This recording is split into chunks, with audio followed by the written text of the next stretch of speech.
Bill Barrett came back down from the bathroom to overhear a conversation between Betty and his daughter. Did you know that the factory's about to lay off a few people, Mum? There was something about it in the paper the other evening. Oh, Monday, I think 'twas. All you ever hears these days is about layoffs and redundancies.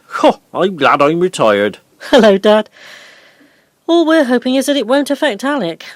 Production's gone down quite considerably just lately, which means that the lorries are transporting less stuff out of the factory. Old Di Owen was saying about how farming's changed these days and all the paperwork that goes with it. Farmers can't afford all the new machinery they needs, so they make stew in men's, so new stuff ain't getting sold. And in come the layoffs. Exactly. But what happens if Alec is one of the unlucky ones? Surely they still needs lorry drivers. It's hard to tell, Mum. At least I'm working full-time, so we should be able to manage the mortgage for the time being. But what worries me more than that is his health. He's always been a worrier. What does the doctor say about it? He hasn't been to see him yet, but I've managed to get him in on a cancellation tomorrow afternoon. Of course, it could be a bug that he's picked up, but I know Alec. Betty, I don't mean to interrupt, love, but you do know there's a PCC meeting at the vicarage tonight, don't you? Are you going, 'cause I am? Was there any point in me coming? Well, after all, you are a member. The guttering's leaking and there's rain getting in the church from various different places by the looks on it, and it's got to be sorted out. Oh, dear. Well, look, I'll get off home and leave you to your meeting. Well, I hope Alec gets on all right at the doctor's tomorrow, Carol, and tell him not to worry. I have done several times. I think he's sick of hearing it.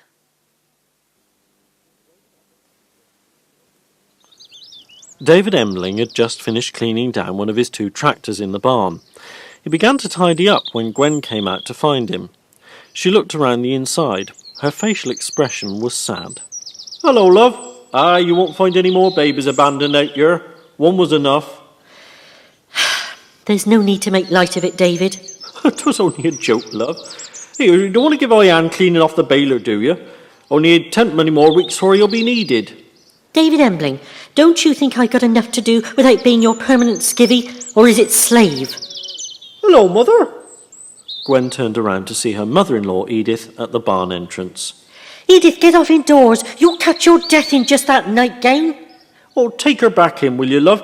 Her ain't too good on her pins. She is what I've come out here to talk to you about. I'm slowly losing my grip. I can't cope. She's sapping all my energy. I wish you wouldn't talk about her like that in front of her, love. I doubt if she even realises we're doing it. When are you going to come to terms with the fact that she's suffering from dementia? It's old age. You'll be like it one day. Oh, thank you very much. And will you have the same amount of patience when it comes to caring for me 24 hours of every day? Think about it, David, because I'm nearly at my wit's end. With those last few acidic words, Gwen left the barn, guiding Edith back towards the farmhouse.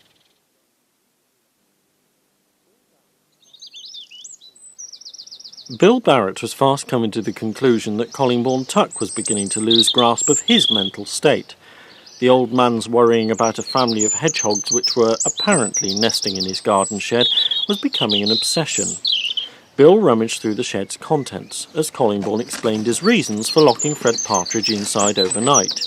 Well, I wasn't going to have he snooping around my property, Bill. I don't trust him, and that's that. He reckons he's getting they logs from Blackberry Copse. Reckons 'tis common land, but I thought 'twas Peter Gossett's land.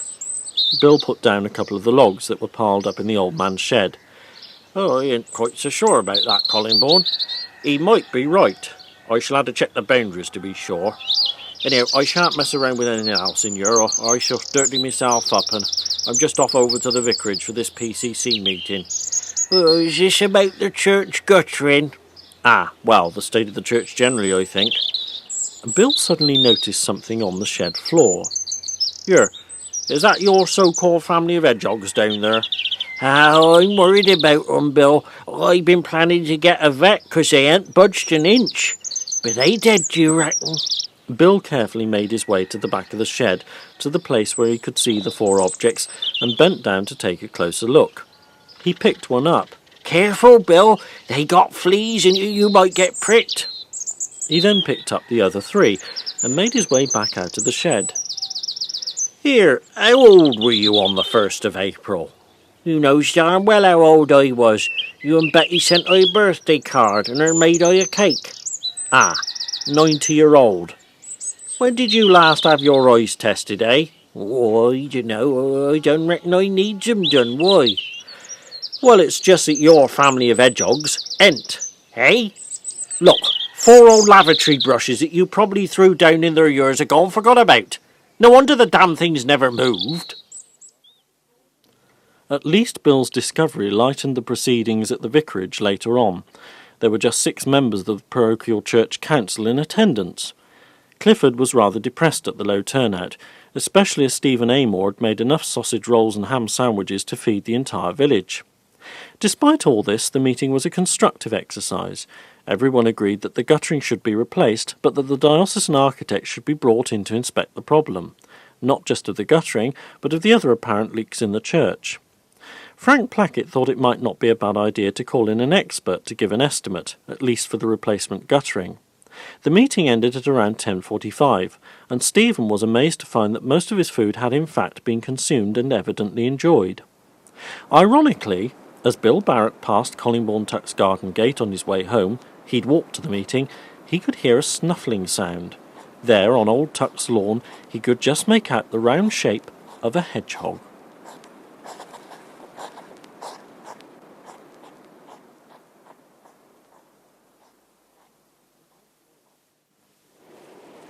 It was late morning, and Alec arrived home from having been to see his GP in West Hampton, which is a small town just 4 miles in the direction of Carthampton. The town's surgery also covers ACREBURY and Stoneacre. Alec's zipper jacket was damp on the shoulders. He'd got caught in another shower as he got out of the car and ran to their front door. Carol had taken the morning off from work so that she could be there if he needed her. She was very concerned about his health, despite her theories that half the problem might be his worrying about redundancies and perhaps Greg's association with young Cleo. How did you get on, love? He took off his coat, went over and kissed her forehead. Well? Let's just say that I never want gastroenteritis ever again. I've never felt so ill. Gastroenteritis? That's what Dr. Forbes said.